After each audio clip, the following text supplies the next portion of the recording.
Reviews here again with another Gundam video review, and this time I will be taking a look at the GATX 105 Strike Gundam, or Aile Strike Gundam version remastered, or version RM, and we'll go ahead and take a look at everything that this kit includes, starting off with some of the details of the kit. And we'll go ahead and get a close head sculpt view. And as you can see, a very nice, sharp design on the head sculpt. Yeah, there's a couple bad nubs that I forgot to clean up when I originally built this, but I wanted to review this based on my initial build. I didn't want to clean it up just yet. I wanted to actually review it as I built it first. But yeah, very nice head sculpt. We do have clear pieces for the eyes and head camera, which goes all the way through. Cast completely clear, so I did light blue Sharpie for the camera and yellow for the eyes. And see if I can get my LED to kind of see that. Yeah, the yellow comes out really nice on those. A little bit of light piping going on too for the back camera. Actually get it to go all the way through, which is pretty cool that it does that. Now, the big difference between the version remaster and the original one, the original one was released in either 2002 or 2004. I can't remember which exactly off the top of my head, but I want to say it's 2002. I'm probably right in the middle, it's supposed to be 2003. That feels like it follows very closely to the line art that Kunio Okawara originally designed the strike around.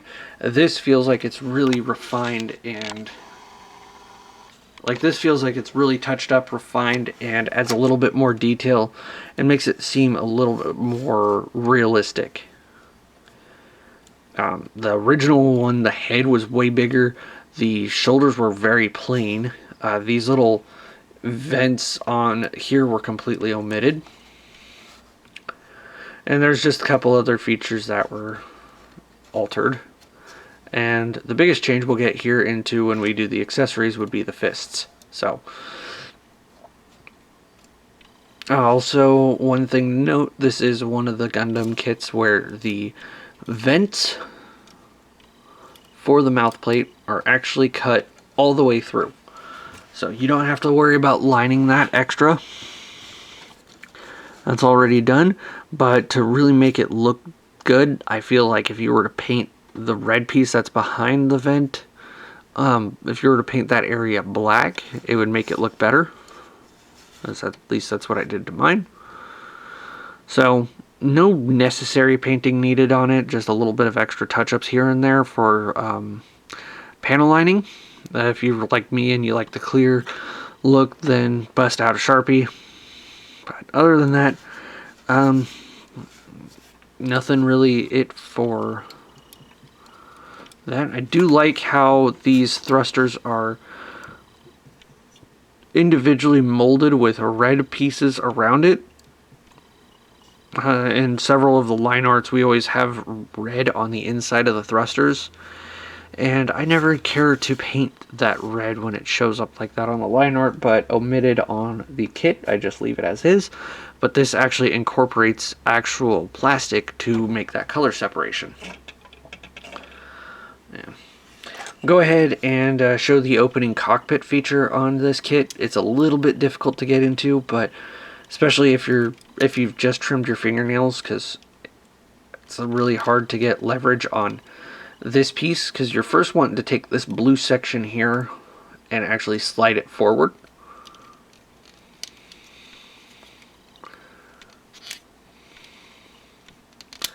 So sometimes if you don't have a tool handy, it's really difficult to get loose to slide out. And then once that's out, then you can slide it all the way until it locks into place, and then rotate this panel up. And then what I do to get this panel opened up, I always push it up from this hinge here to kind of like that to get some leverage, and then push down on the hinge only, not the red piece, because now you can see it's pushed forward, and then grip the red piece from the side and fold it down. And as you can see, once I get the LED back in play here, you can see a pilot inside. That currently is the Kira Yamato pilot that is included with this kit. And yes, with this kit, it kind of matters. So go ahead and close that up. Other than that, for details, nothing really else to go with. I do really like the decals here. We do get really nice, just like the Buster that I reviewed way back. We do have some decals incorporating the phase shift armor, as well as the Gundam acronym is right there on my kit, as well as on the arm. GATX 105 here. We have more GATX. We have Archangel.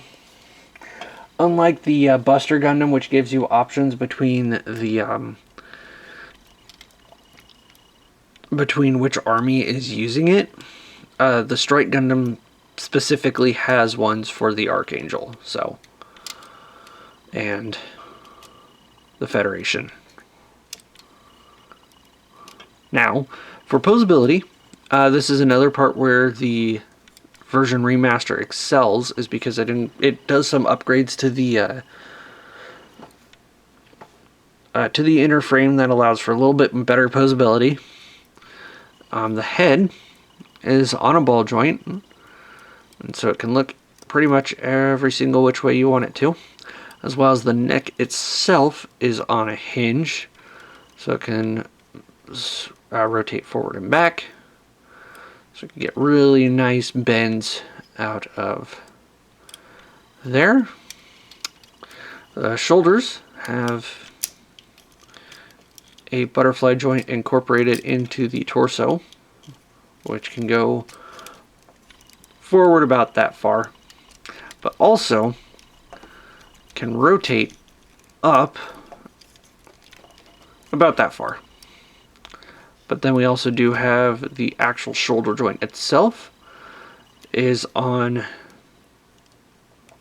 this hinge system here, so it can rotate all the way out. And then this the shoulder pad itself is on a hinge too, so it can rotate up to get out of the way. And then full 360 degree range of movement, bicep swivel, double hinged elbows, which really nice bend.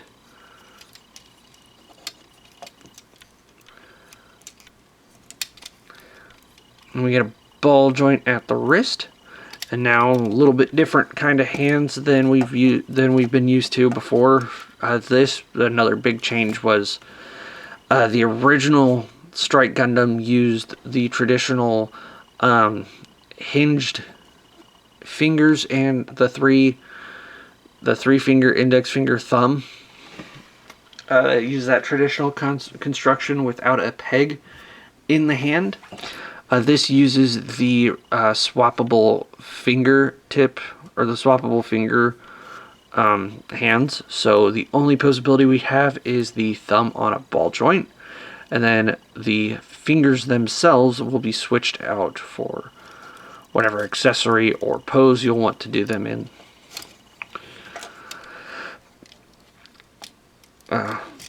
Waist is at a ball joint, can allow for some ab crunch and back movement, as well as some side to side on the inside of the torso. Just adds for a little bit of give there, not a whole lot.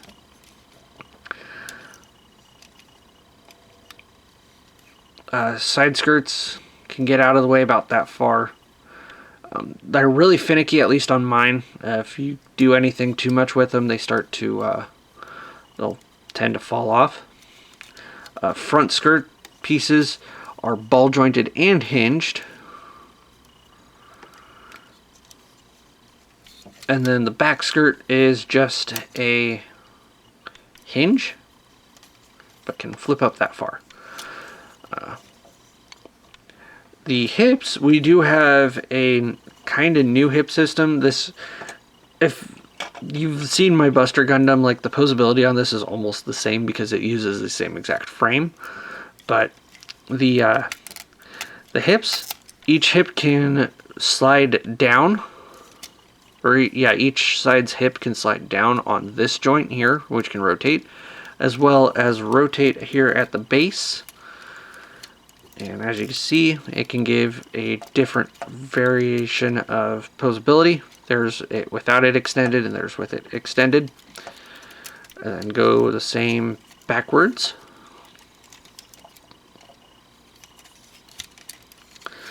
And then it can bend out about that far on either side.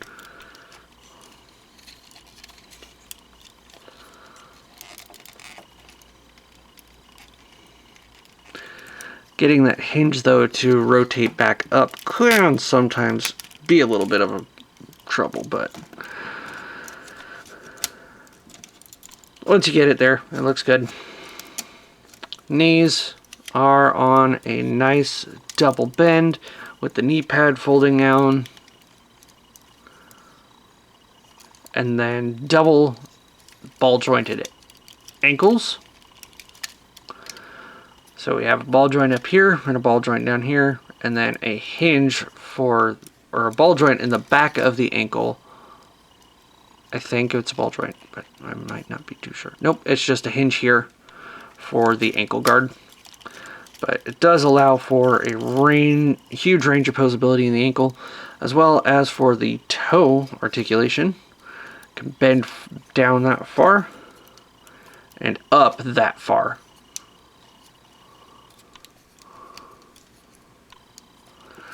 So, now unfortunately I don't have the original Strike Gundam Master Grade to compare this to, but from what I can tell is the version remastered does do a lot better job on the detail and the posability. So, also, for the sake of the launcher and sword strike packs, you can get these hinges opened up. But that serves no purpose with the kit straight out of the box. So, sold separately, you'd have to get the other, either the old Strike Gundam that comes with the sword and launcher packs, but then that would leave you with an extra Strike Gundam. Or you can get the sold separately P Bandai expansion pack, which comes with just those sword and launcher striker packs that were in that kit before, just sold completely separately to attach to Strike Gundam, which may or may not look at a future release. I don't have that kit, so that wasn't a spoiler. It's just something that I may look at later on down the line if I were to ever get a hold of it. So, anyways, so for some comparisons here, first thing we'll do is we'll compare the Strike Gundam to the original Gundam, RX-78-2, version 2.0, and then the Strike Gundam version remastered. And as you can see here, the Strike does share a lot of design cues of the original RX-78. It does just come off as newer and edgier, basically. A lot less yellow on the actual mobile suit. The only yellow that we have now is just on these V-fin pieces. And then showing it off with the other Cosmic Era mobile suits that I've reviewed in the past. Here is the Buster Gundam. Again, same frame, just the outside armor and weaponry is different.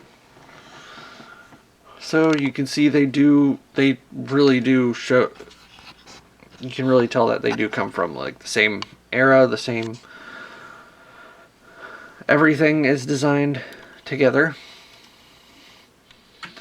And then with the show's sequel, first mobile suit, is the Impulse Gundam. And as you can see, the Impulse Gundam does just look like an upgraded Strike Gundam.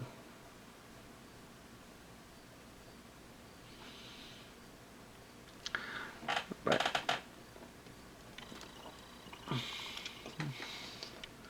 now onto the accessories, and we do have quite a bit to cover with this kit.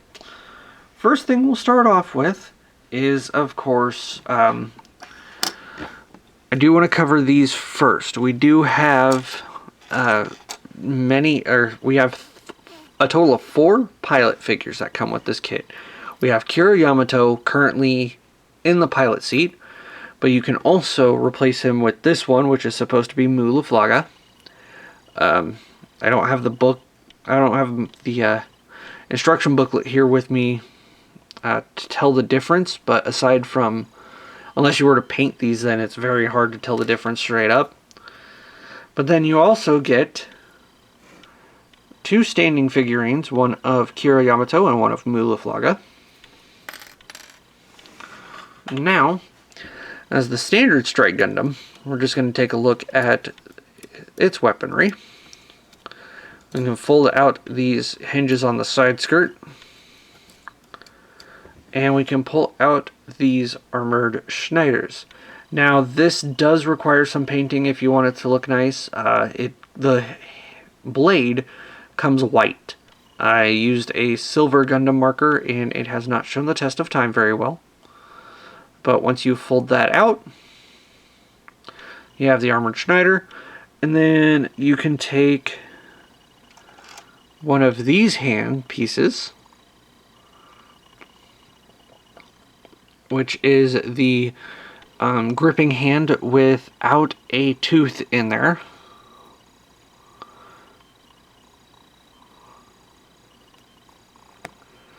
And that will fit into the hand like so.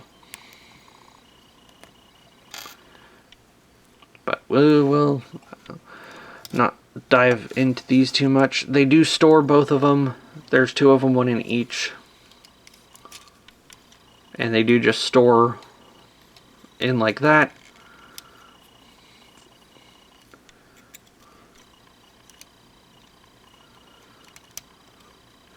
They kind of do lock in pretty decently. It doesn't feel like a strong connection, but it apparently is.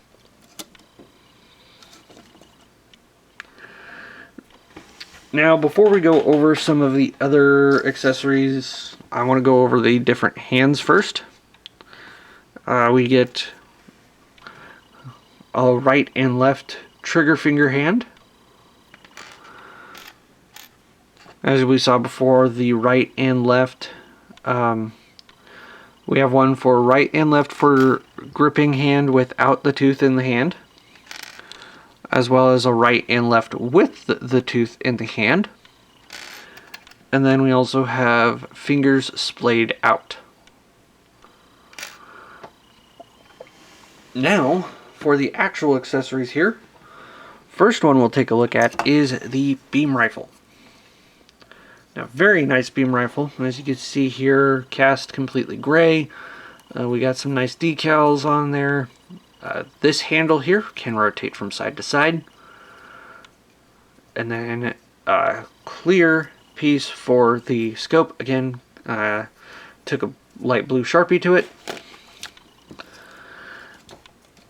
And so to get him to hold on to it, we'll take the fingers off. And then for the trigger finger set, there is a tooth here on the inside of the hand, and that will go into the front of the grip to the handle. And then once that is locked in nice and tight, and then we can take the hand or the fingers and peg it back into the hand. Make sure you get the thumb out of the way of what you're trying to do.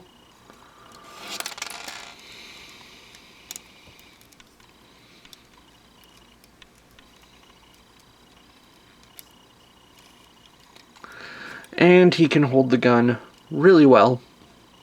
It's not going anywhere. It does kind of have a little bit loose connection on that tooth, at least it does on mine, but for the most part it holds it perfectly fine in the hand and don't have to worry about it flying off.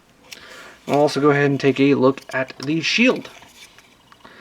Pretty standard anti-beam shield from the series.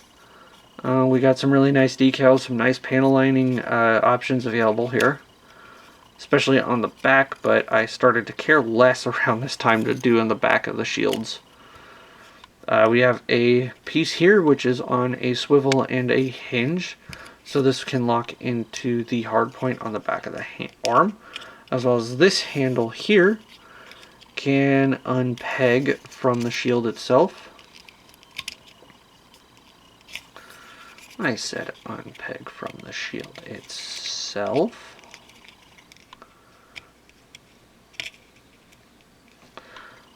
Unpeg, there it goes. And then there's two peg points. You can do it here or here. The best one to do it, I believe, is right here. And now we'll take the left hand. We'll take those fingers off. And just for the sake of it being incredibly secure, we'll take the wrong hand. We'll take the set of fingers with the tooth in there, and we will hook it into that hole right there. And at this point, it does help if you take this handle off of the shield. And then form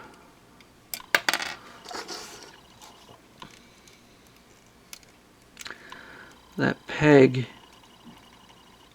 kind of get that to go into the hand here. Maybe here if we take this off first. There we go. And then take the handle and then rotate it in, and then we can peg it into that tooth. There. Now, peg the shield back into the handle, and then back here on this part on the arm, we'll peg the shield in, and now that shield is completely locked in tight and is not going anywhere. It looks really nice while it's doing that too. Really like the design of this so far.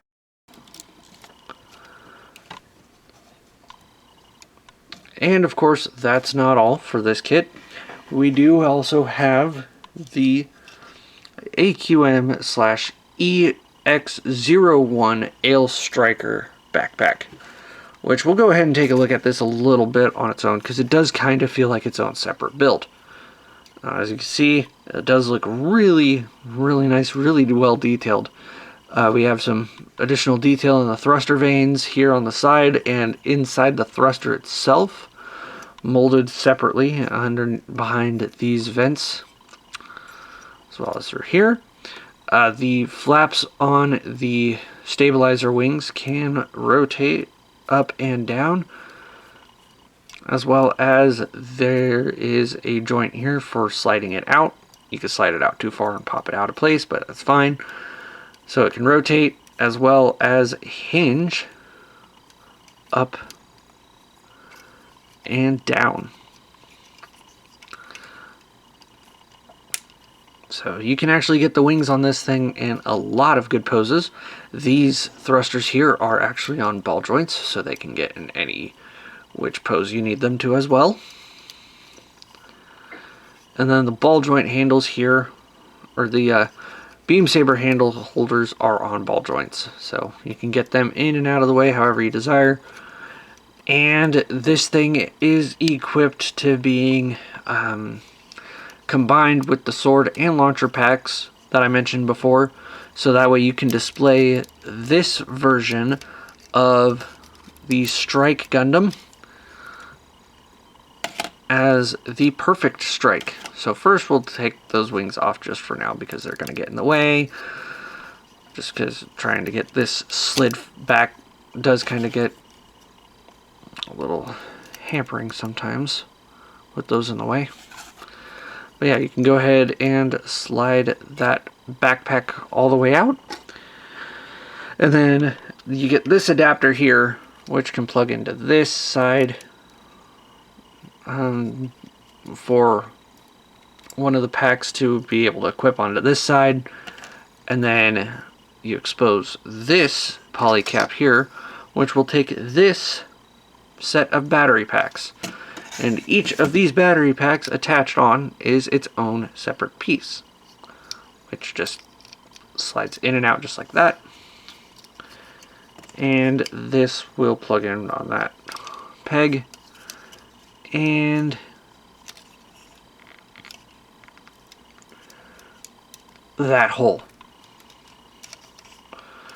So that's what that looks like with that added on. Unfortunately, as I've mentioned before, we do not have the extra packs to look at this time. So we won't be able to take a look at the perfect strike in master grade form in a while.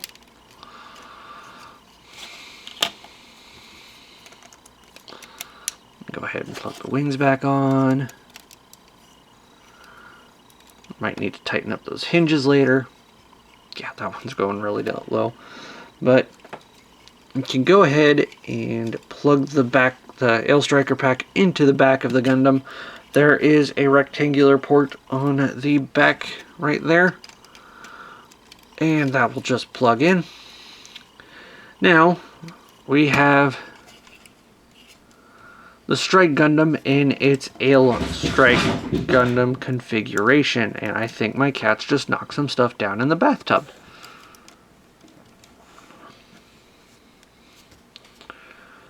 So that is the Aile Strike Gundam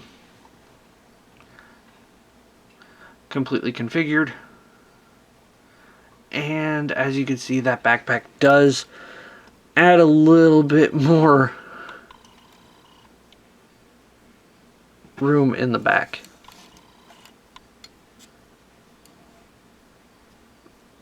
So you do need a lot of extra shelf space for this kit to display. Now, as you can see on the Aile Striker pack, we do have two beam saber handles. And those can one of those can just come off. We'll take a look at that. Just a pretty standard beam saber handle. And we get some of the dark red beam saber blades. These are pretty much the same color blade that we saw before with the Zeta Gundam 2.0 and the Mark II 2.0. And so that pegs into the handle just like that. And we would take a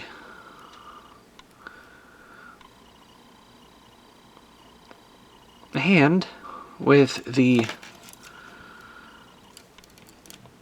set of fingers with the tooth in it to grip onto the beam saber handle.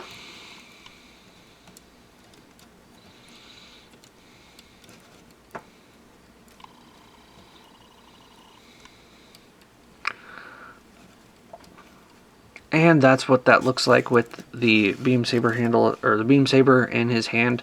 And yeah, my blade is a little bit warped, but it's fine. So you do get two of these standard beam saber blades.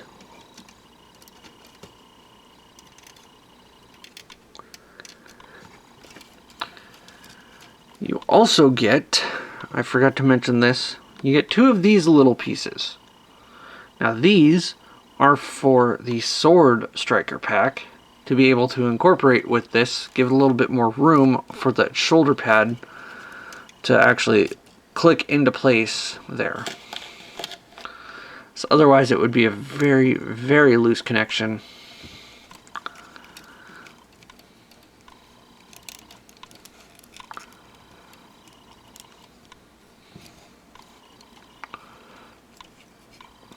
And now we do get a standard action base adapter. I believe this is literally the same one that comes with the Buster Gundam.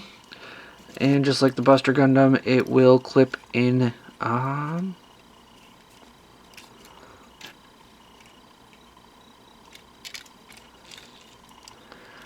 It'll just clip in anywhere on the. Oh, I guess it does actually have a specialized port for it. So it does clip. There is some ridges in here. It's kind of hard to see because I got light kind of blocking, or the shadow blocking it, but yeah, if you can see in there, there is some ridges, which that will just lock into place like that. But I feel like this one does get in the way of the legs a little bit, so it's not one that I like to use. But you do have that option. The final accessory we do have to look at with this kit, though, just like the Zeta Gundam version 2.0, this comes with a launch pad display base. So this is a launch pad display base reminiscent of the Archangels from the TV show. We do have an energy cable that hangs out on the back. And so this can be incorporated into the Gundam's display in two different ways. There's one way that you can display it where you take the energy cable, take this piece, plug it into the back of the skirt armor, like so. And then just get the feet positioned in the parts, and then just kind of get him finagled the way you want him to make it look like he's getting ready to launch. Or, which also the feet pieces do slide forward, so you can actually get that launching gimmick going, but you need to unpeg the energy cable, otherwise it will try to pull it with it. So yeah, you can actually launch the Gundam that way. Or alternatively, if you'll stand up off camera like that for a minute, there is this beam right here in the center, and this hinges right here, and then this piece has 4 different places that it can lock into place. And then once you do that, you can take the Gundam, and again on that back section here, go ahead and peg that in. Now you can utilize that to get him to look like he is either taking off, or the way I like to do this is get him to do the signature Gundam SEED opening title card pose, kind of. I can't remember exactly how it looks, but I'm going to do my best to replicate it here.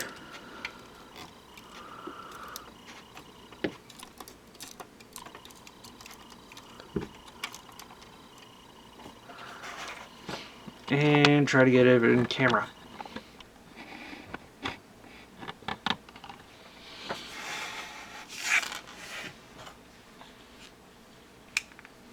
So there we go. Let's get that leg down a little bit.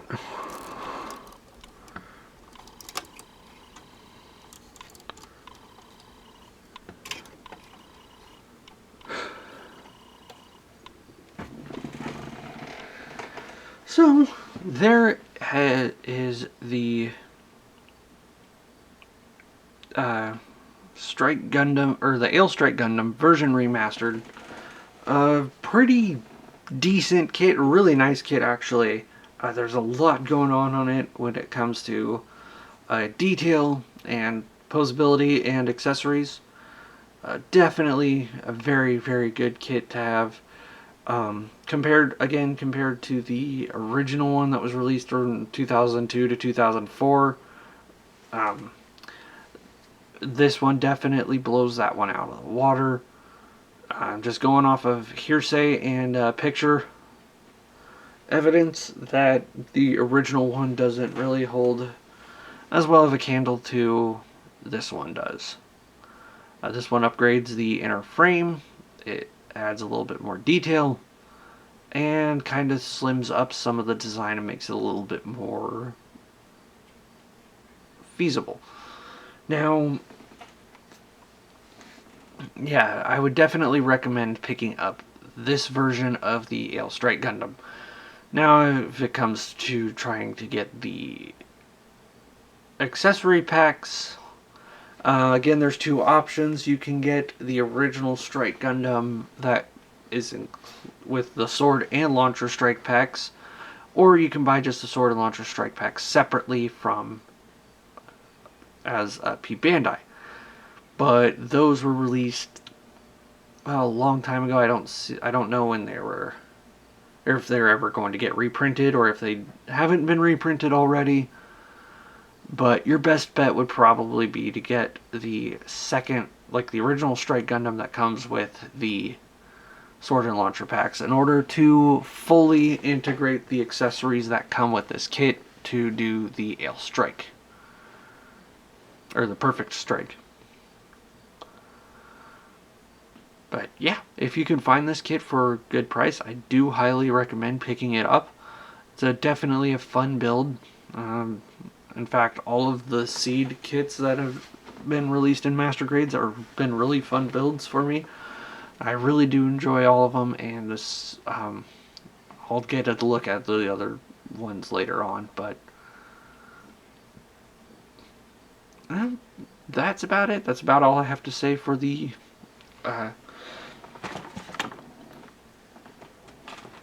Aile Strike Gundam version remastered. Let me know if you like this video, and just leave a like, comment, and subscribe if you haven't already, and I will see you next time. Bye.